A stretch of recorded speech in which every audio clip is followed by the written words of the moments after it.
Ken, I'll leave you to find your own starting point on this story. Let's put us back in the 1860s, more or less. It's a very young city, dirt roads, cattle probably in the streets, horses and carriages and whatnot. John Harvey Watson, the man in the photograph or the portrait there, is my great-grandfather. And he came to Hamilton 1854, I think to escape the women in his life. His father, Richard Watson, was the owner at the time of the Upper Canada Gazette. It printed all the government documents, wanted posters, land titles, all that sort of official stuff, what the Queen's printer does today. Richard Watson died in a fire that swept through downtown Toronto.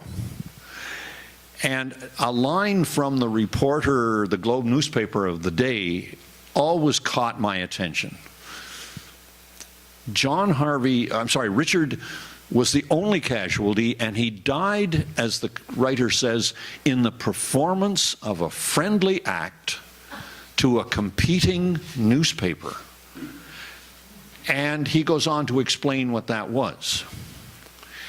The fire was sweeping down the street on the Patriot newspaper. John Harvey, for some reason, was out at 2 o'clock in the morning to be part of that event. So what happened? He enlisted the apprentice who was sleeping in the building to remove the trays of lead type that were spread all over the composing room upstairs in the printing office. Now, if you know anything about printing in those days, you know that there would be several different type fonts available at any time, and of course each font had different size letters. There was, 6 point, 8 point, 12 point, whatever.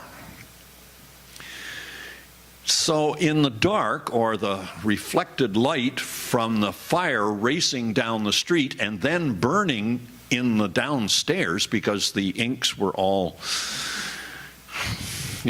wiped off with kerosene. Jeez. Anyways, John Harvey is running in and out of the door upstairs to get all of the trays of each typeface out to the stairway. The apprentice is running them down the stairs and for safekeeping across the street. The apprentice says, "Mr. Watson, it's time to go." "One more tray," said the reporter. And he went in, and the floor fell in. And of course he went with it. All right, this leaves John Harvey Watson now as the head of the household. He has 2 older sisters, 2 younger ones, and a widowed mother. The 2 older sisters have now been married by 1849. So they're sort of safely looked after. But John Harvey has to step up to look after this family. And I think when John Harvey or Richard Watson was on site and saw the threat to the newspaper, maybe there was an element of chivalry. I'll never be able to prove that. But he died in the performance of a friendly act to a competing newspaper. I think that's a line to live by. All right. John Harvey, his son, now takes over the head of the household, and I think as a young man, he's 22, oh boy, he's got women asking, "Where were you last night? With whom were you? Don't you think you should be?" etc., etc. And I think he had enough of that by 1854 to leave town. Why he came to Hamilton, possibly, again, I have to speculate on this, but I think it will stand scrutiny. He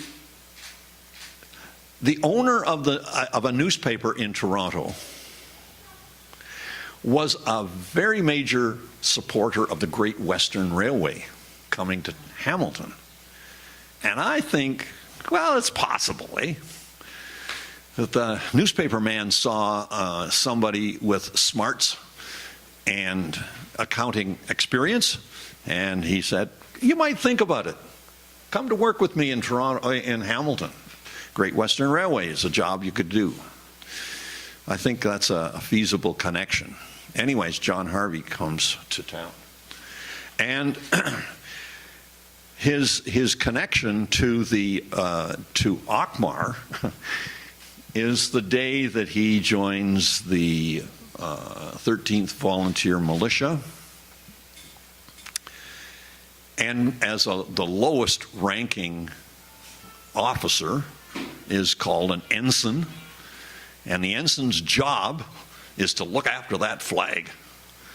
You get it out of storage, you see that it's properly placed, you see that it's reverently treated, and you look after that flag. That's the regimental color. Okay, Isaac Buchanan up here has just gotten building. Auchmar is now in place, and I think this is about where Isaac Buchanan decides to set up the 13th Volunteer Militia, and I think the fellows in the back here can correct me on that if I'm wrong. But John Harvey steps into the situation, and he becomes an ensign, and there is a woodcut. The two people on their knees receiving the colors for their companies, Alex Askin is one, John Harvey Watson is the other. They become lifelong friends through the regiment, and they also happen to work, both of them, at the Great Western Railway. Alex Askin is a civil engineer, or at least he becomes a civil engineer during the next 10 years. And so this is dated 1863, this particular woodcut. I think John Harvey liked the job. I think it satisfied his sense of duty, of what was right, and he thrived in it. He rose quickly up to captain by 1865. There are two photographs. Go to the next photo, and that's John Harvey's portrait, I believe. Yep, that's the one back there. And to the next. Terrible photograph, but he's the guy seated in the center, in the front. And the next one, this is in 1864, and the next photo is in 1865, where there's officers and he's parked on the very end. For those of, again, the women are the ones who obviously catch this all the time. They look at his beard and say, well, it's just about the length of yours, you know. Yes, until you get to 1868. This is his wedding photograph. All right? You got to admire that handlebar. You got to admire that beard. Gee whiz. And within the year, his portrait is painted. Noticed he's lost his beard.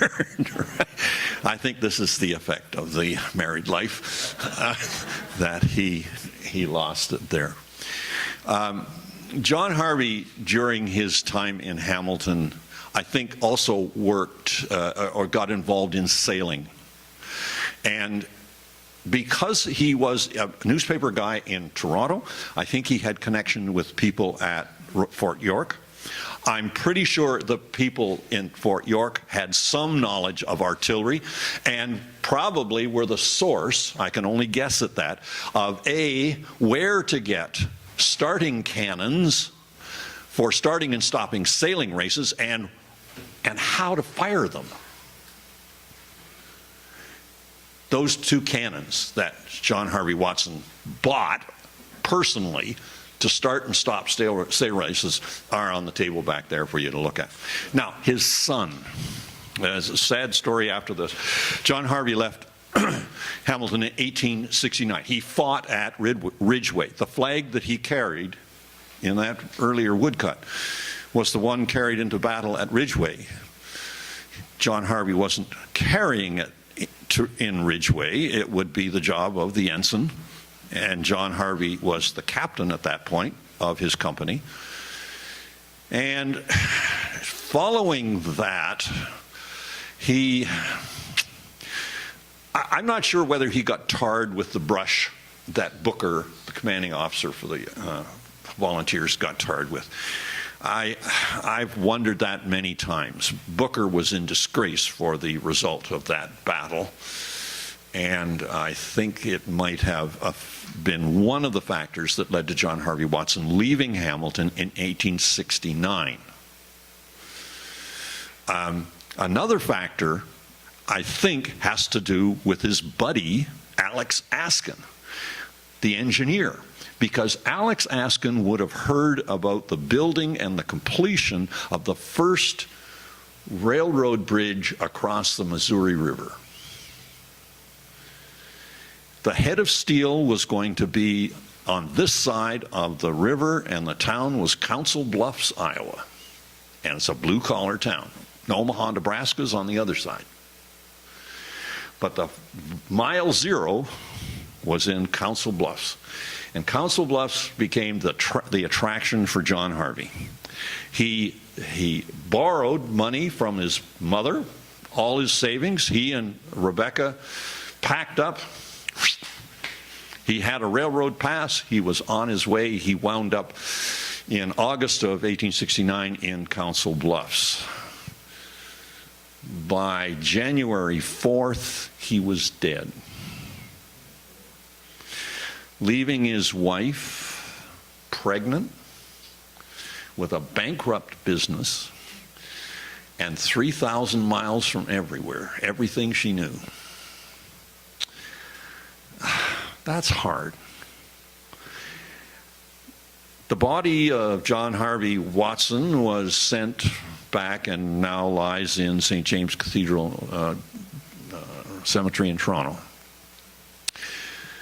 Rebecca came home and with her son born after his father died. So my grandfather never knew his father. It was a rocky relationship with his stepfather. And that is why the cannons got broken. The kid never learned how to fire them properly.